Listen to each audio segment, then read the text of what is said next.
নাজমুল হাসান পাপন চলে যাওয়ার পরে যখন চেঞ্জেসগুলো হলো সবাই কিন্তু ভেবেছিল যে ভালো কিছু হবে, যদিও ডিরেক্টর সংখ্যা কমে গিয়েছিল, সবার একটা এক্সপেকটেশন ছিল যে বেটার কিছু হবে ক্রিকেটে। আপনার কাছে জানতে চাই 1 বছরে আপনি কি কতটুকু চেঞ্জেস দেখেছেন, ইতিবাচক পজিটিভ চেঞ্জেস? আমার কাছে মনে হয় না একটা ক্রিকেট বোর্ডটাকে একটা কেওস বানিয়ে দেওয়া হয়েছে লাস্ট 1 বছরে। অমুকে আসছে, অমুকে যাচ্ছে, অমুকে বাদ পড়তেছে, অমুকে এই করতেছে। যে ক্রিকেট বোর্ড যতগুলা বাংলাদেশে গভর্নিং বডিজ আছে বা যতগুলা স্পোর্টস আছে, এটার মধ্যে একটা সবচেয়ে সেটেলড একটা বোর্ড ছিল মানে হলো একটা ক্রিকেট পুরা জিনিসটাই, পুরো সিস্টেমটা ওয়াজ ভেরি সেটেলড। হ্যাঁ, এখানে অনেক কিছু কাজ করার আছে, এখানে অনেক কিছু হ্যাঁ না রাইট রং হইতে পারে, বাট এটা একটা কেওসের মধ্যে হয়ে গেছে যে উমুক আসতেছে কখন, উমুকে যাচ্ছে কখন, উমুকরা আবার নিয়ে আসতেছেন, উমুকরা বাদ দিচ্ছেন, ক্রিকেট বাদে সবই হচ্ছে। সো আমার কাছে মনে হয় যে এখন এটা খুবই দরকারি যে এটা একটা সেটেলড হয়ে এগুলো সব কিছু বন্ধ হয়ে, যেটার জন্য একটা ফেয়ার ইলেকশন হওয়াটা খুব ইম্পর্ট্যান্ট হয়ে, যেই বোর্ডটাই আসবে 25 জনের, তাদেরকে জিনিসটা হ্যান্ডওভার করে ইন্টারফারেন্স বন্ধ করে সুন্দরভাবে তাদেরকে বিশ্বাস করে আপনি তাদের উপর ছেড়ে দেন।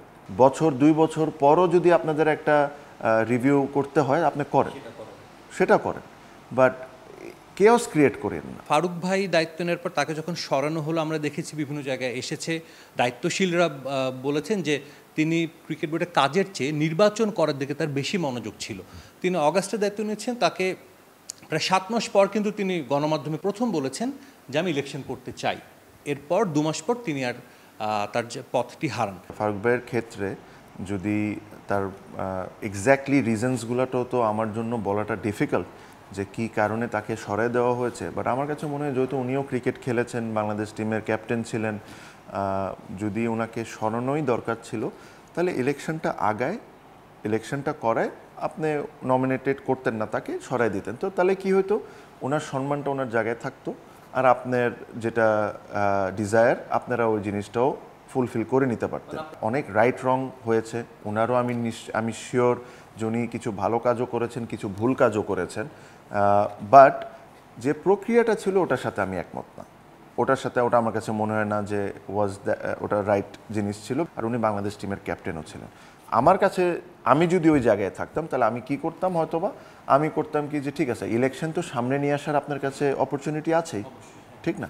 আপনি ইলেকশন 2-3 মাস সামনে নিয়ে আসতেন, 2-3 মাস সামনে নিয়ে আসে আপনি তাকে নমিনেট করতেন না, বা সে যদি নিজস্ব ইলেকশন করতে চাইতো সে ইলেকশন করতো, ইলেকশন করে তারপর ডিসাইড হয়ে যেত যে কে থাকবে কে থাকবে না। কোয়াব ইলেকশনের দিন দেখলাম আপনি বুলবুল ভাই একসঙ্গে হাঁটছেন, ছবি নিশ্চয়ই আপনিও দেখেছেন, সোশ্যাল মিডিয়াতে ভাইরাল হয়েছে, অনেক কথা হচ্ছে।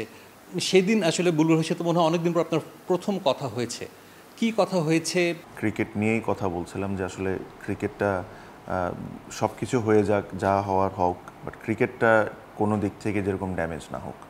সো এসব আলোচনা করতেছিলাম, ওখান থেকে একজন আমাদেরই বন্ধু বান্ধব ওখান থেকে চিৎকার করে একটা কথা বলেছেন, তো ওটা নিয়ে আমরা একটু হাসতেছিলাম। বাট যেটা আমি বললাম যে ভাই বুলবুল ভাইয়ের সাথে আমার খুবই কম ইন্টারাকশন হয়, যেহেতু আমি যখন উনি খেলতেন আমি ছোট ছিলাম, আমি খেলাও দেখতে যেতাম, সো ওনার প্রতি ওই সম্মানটা আমার সবসময় থাকবে। সাজিদ মুস্তাহিদ, সময় সংবাদ, ঢাকা।